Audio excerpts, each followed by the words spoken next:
আজ এমন একটি স্থানে নিয়ে যাব, সেই স্থানটি এক পবিত্র দরগা শরীফের জন্য বিখ্যাত। স্থানটি কুষ্টিগিরি।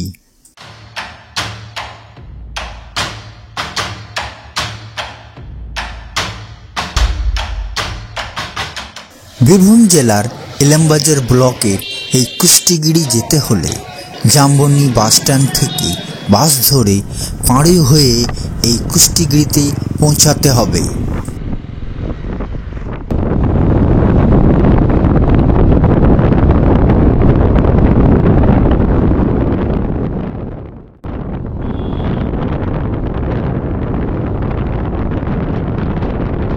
পথে পড়বে মঙ্গলডিহি গ্রাম। এই কুষ্টিগিরিতে আছে সৈয়দ শাহ আবদুল্লাহ কিরমানির দরগা। কথিত আছে সম্রাট শাহজাহানের রাজত্বকালে পারস্য দেশের কিরমান নামক স্থান থেকে মুসলিম ধর্ম প্রচারের উদ্দেশ্যে তিনি এই অঞ্চলে এসেছিলেন। তিনি ছোট অবস্থায় স্বদেশ ত্যাগ করে ভারতবর্ষে আসেন। তিনি পাটনায় শাহ আরজানির শিষ্য হয়েছিলেন। শাহ আবদুল্লাহ কিরমানি বীরভূমের এই কুষ্টিগিরিতে আসেন এবং বসবাস শুরু করেন।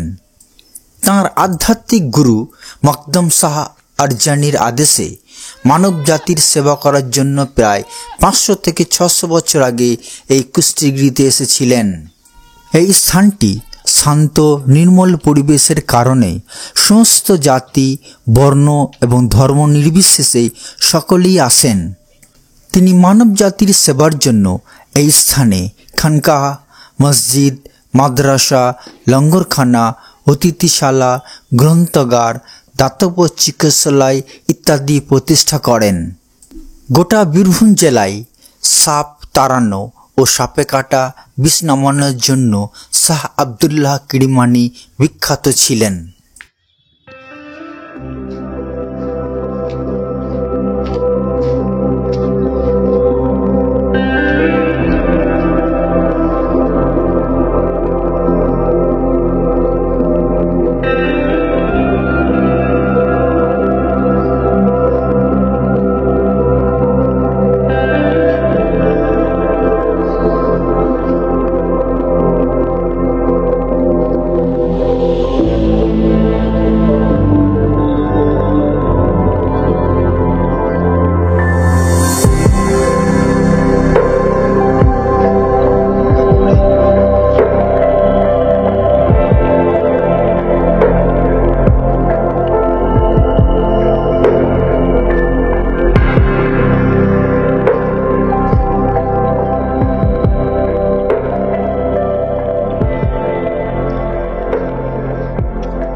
এই দরগা শরীফের চত্বরে আছে জোড়া গম্বুজযুক্ত কিরমানি বাবার মাজার, পবিত্র গঙ্গা গোড়, খাস মহল, 14 জন কাজীর সমাধি, হজরত জাদুঘর, ঐতিহাসিক তেঁতুল গাছ, বড় মঞ্চ, নতুন মিনার, সুন্দর বাগান, কারমানির বড় ও সুন্দর সমাধি, কারমানির বংশধরদের মাজার ইত্যাদি।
জানা যায় 11ই ফাল্গুন থেকে 15ই ফাল্গুন পর্যন্ত রোজ উৎসব পালন করা হয়। এখন এই দরগা শরীফ তাঁর বংশধরদের হাতে রয়েছে। ভিডিওটি আজ এখানেই শেষ করছি। আমার ভিডিওটি যদি আপনাদের ভালো লাগে অবশ্যই বেশি বেশি করে শেয়ার করবেন, কমেন্ট করবেন, সাবস্ক্রাইব করবেন। ধন্যবাদ।